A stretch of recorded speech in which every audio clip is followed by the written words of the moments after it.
Hey guys, what is up? It's Bibzuda7 here again, and welcome to another RuneScape 3 video here today.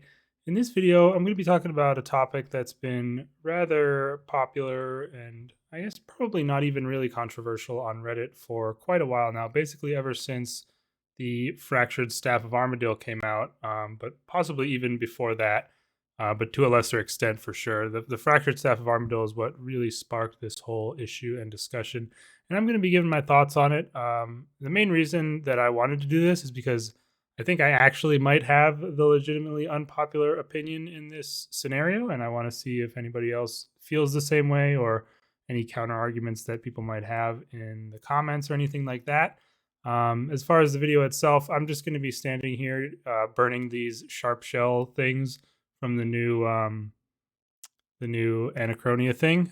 This is on my backup hardcore, but kind of the reason I have that wiki page of the Bic arrows covering my screen is because I just don't want to spoil anything for the progress series. Also, these things are really weird. They stop at 59 out of 60 like that, and then it just takes a while and then goes away. I'm not sure if what the deal is with that, but yeah. So the only spoiler you have by watching this is that I am over 87 fire making at least, but that's not a big deal in my opinion. So yeah, won't be doing anything else on the screen, just going to be talking, so feel free to look away or play the game while you listen. Kind of an old style of my videos here. But pretty much, here's the issue as people see it. So for things like the Fractured Staff of Armadyl, you have, and the reason it's such an issue with that is because of the special attack, which causes you to fire off auto attacks at an extremely fast pace whenever you do a crit. I think I've never actually used it. I'm pretty sure that's the effect, right? When you use the spec, you get this like time period where your crits will fire off an additional attack, and every one of those attacks consumes runes. And you can couple this with the new spell that is pretty much the main meta spell for magic, which is called Insight Fear. And pardon me while I look up the exact rune cost of that.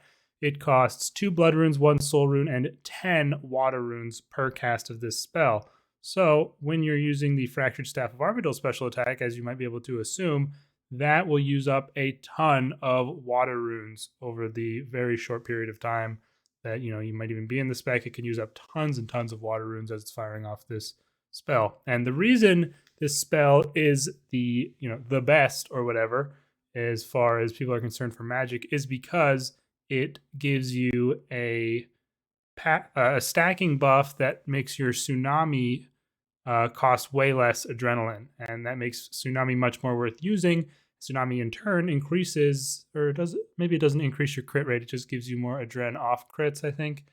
But it makes it much more possible to use tsunami at all, and on top of that, it gives you a very low damage and not very impactful AOE damage effect every so often as well when you have the effect stacked completely. So it's a very strong spell when you compare it to something like Air Surge, which just Air Surge and Insight Fear on their base level of using your abilities or using the auto attack itself, they will do the same damage with the same weapon, since they both scale to level 99, tier 99 in terms of damage. So it is not a difference in that respect. The only difference between those two spells is, well, A, the rune cost, of course, and B, the very powerful special effects that the Insight Fear spell has. And there's a couple of other spells, but people don't really use them that much. I know Exsanguinate has some pretty strong effects too, but I don't think I've seen many people really using that.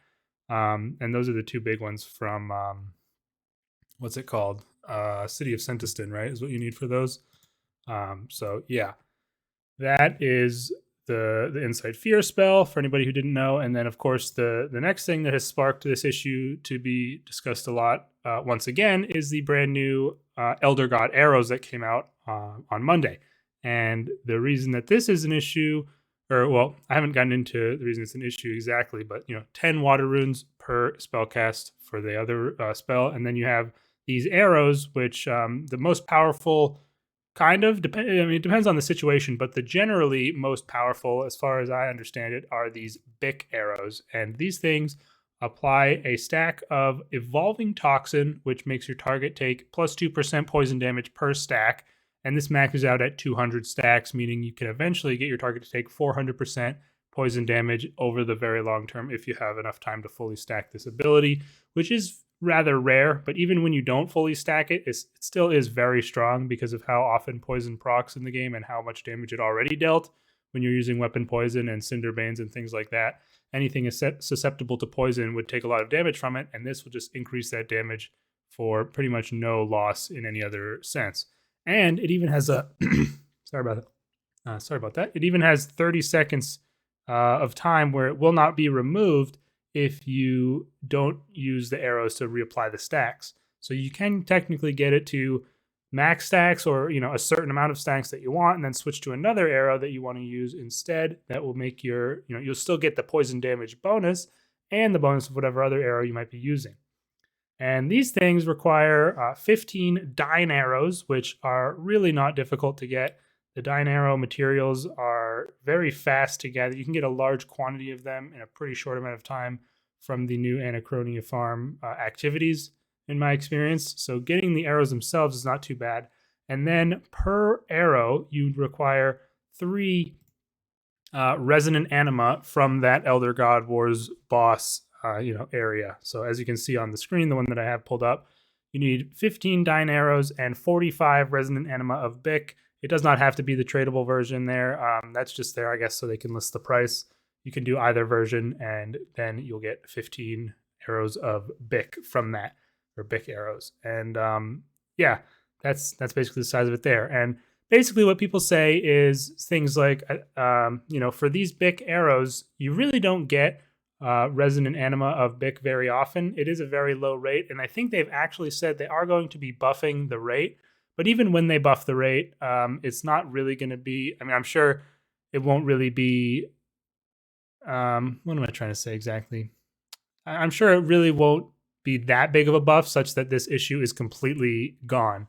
So yeah, that's important to consider that they are going to buff it, but I doubt it'll be enough for this to remove the issue in people's eyes. And basically the issue people see with this is, obviously, to get this anima of Bic, you have to do either Croesus or do skilling in the Croesus area, which, both of those are, I guess, technically skilling. I don't know. It's really a matter of opinion, I guess, whether you would call doing Croesus doing a boss. It is a skilling boss for sure, but obviously it's much different in that you're not, actually doing combat, whatever. But I don't really know. That's a whole different discussion, I would say. But you have to do I don't know what it is exactly right now, because I don't know how many arrows you use per hour, but using Greater Ricochet will use 7 arrows if you're doing the maximum amount with Coroming. So it'll use 7 arrows up on that one ability and stuff like that. So you can use arrows up pretty fast. I don't know, again, how often they would, or how many per hour you would use, but I've seen people say things on Reddit about it would take 2 or 3, maybe 4 hours of Croesus to get enough anima for 1 hour of using the resonant or the Bic arrows. And people say that that's ridiculous and it's a problem and stuff like that. And I'm kind of surprised at how often this is brought up on Reddit. I guess maybe a lot of people are playing Iron Men, because I don't see how this is a huge issue for mains, because obviously you can just buy them off the GE. Now, the creation rate of the 3 anima per arrow obviously will make the price a bit higher, but at the same time, it's a main account. You just buy them off the GE. And this similar discussion is had for Incite Fear and the Staff of Armadil and stuff like that. You're using up 10 water runes per whenever the spell effect goes off. So once your effect is fully stacked with Incite Fear, you don't actually use up any runes unless you are getting auto attacks off. So that's something important to note. And I assume it's the same with the Bic arrows, where if you're max stacks, you don't use them up. But that's not confirmed, I don't think, or I haven't seen it confirmed. And people say things like, it requires X amount of time of rune crafting, water runes, to get enough runes for an hour of doing magic with Incite Fear. So yeah, those are basically the big 2 things that are talked about for this issue, although it can be considered for other items as well, I'm sure, or other attack abilities, or whatever, ammo types. I don't know exactly the phrasing for it, but yeah, those are the two main things that are brought up as a result of this. And essentially, from my perspective, I don't exactly agree that this is an issue, even coming from someone who is an Iron Man player pretty much exclusively at this point, and I've played Iron Man for a long time.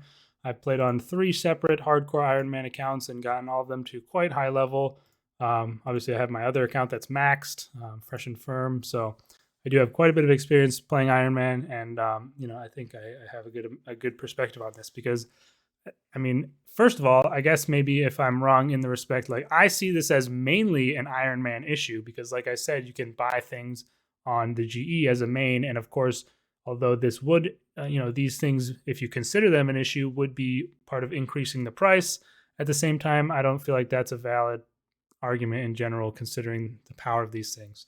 And that's the main key point I think of here. It's not like you actually are required to use these spells or arrows, and I think it's a little bit different when you talk about it from like a switchscape perspective, because this, you could say a similar thing when people argue about switchscape. They say, I don't think that switchscape is good because you're required basically to do switchscape. And again, that's not really true. You don't have to do switchscape, like especially in the case of something like doing 4-tick auto attacking. You really don't have to do that. It's just a small boost to your DPS if you're willing to put in the extra effort. And but then it's a bit more of a gray area on that side of things, because there's obviously something like the Ring of Vigor, which they recently made into a passive, which, I mean, again, it wasn't required, but it really was a huge difference maker, and things like that. There are a few switches that were really, really, really strong, like that. Planted Feet was another one that comes to mind. So, yeah, I mean, again, they're not required. You can still do bosses without them, but I don't think that's necessarily as strong of an argument against switchscape. Anyways, I'm getting off topic here, but that's basically how I feel. You don't need Insight Fear or Bic arrows to do any boss, really.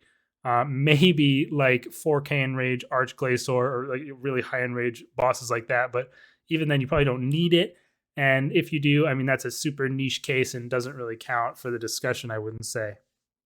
You can easily go do a boss with Air Surge, and obviously it's going to be less damage and you're going to have to take a bit more time on the kill, but it's not something that's required. And I think that if you want to have these really, really powerful effects, you should have to invest, the time or the money to get them.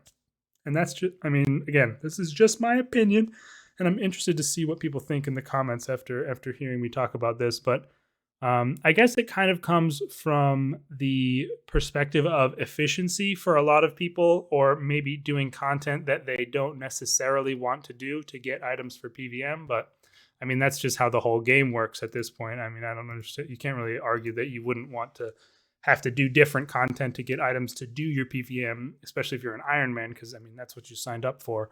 But it's like, you have to consider these effects are so powerful. And then there's other, I could just go use Araxite arrows, or is there, or I mean, I guess the Dyne arrows themselves on their own are tier 95 arrows with no effects. So I could go use those and not have the Bic arrow effect and have, a bit less damage, but still have no issue actually killing the boss.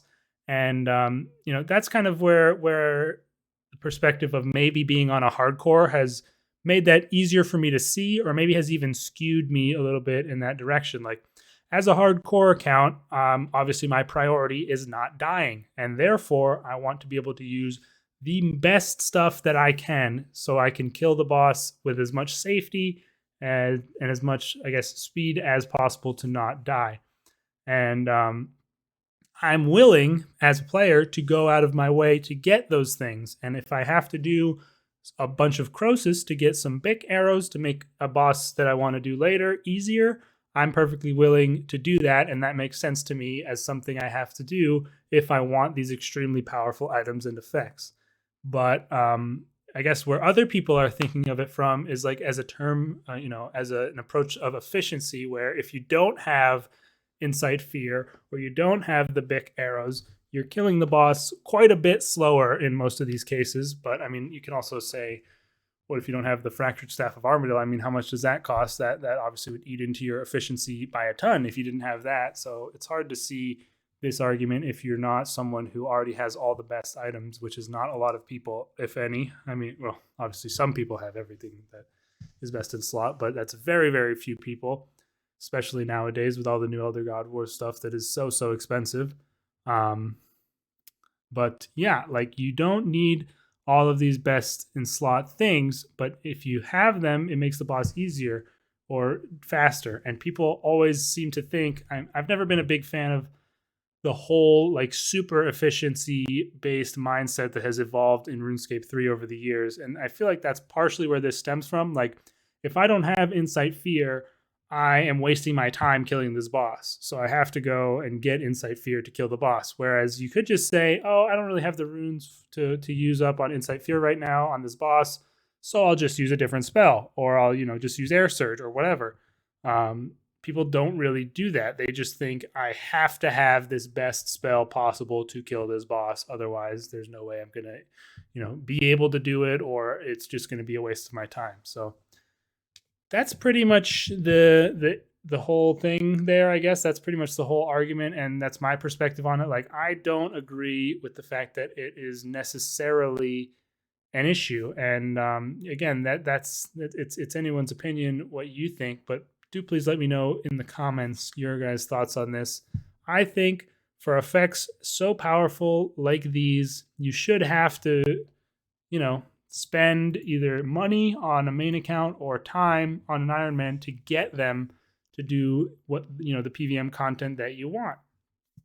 And yeah, I mean, that's pretty much it. I don't think there's anything else really to say about it. I'm trying to think if there's any other points, or like, I don't know if I can think of any other like counter arguments that are said. Basically, people will only really say like it's too much of a ratio from content that you don't want to. I mean, again, saying it that it's content that you don't want to do, I don't think is really relevant, since it's the entirety of the game in general.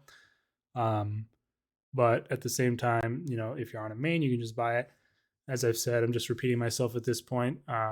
So yeah, and I mean, I don't think that maybe there's a point where it's a bit too ridiculous. Like, if you have to spend like 20 hours doing, grinding wood cutting to get enough to do an hour of a single boss, like there's probably a point somewhere. But again, it all depends on the power level of the item that you're getting from the result of doing that grinding. Like, if I had to do 20 hours of wood cutting to get a 50% increase in DPS for an hour, I would find that probably reasonable, because that's probably almost unreasonable. You should maybe have to do a longer amount of time to get a 50% damage increase. But regardless, depending on how big the increase in damage or capability is, would really, depend on how long is necessarily reasonable to be able to, have to do that to get the buff. And in these cases, I don't personally think it's that unreasonable from an Iron Man perspective.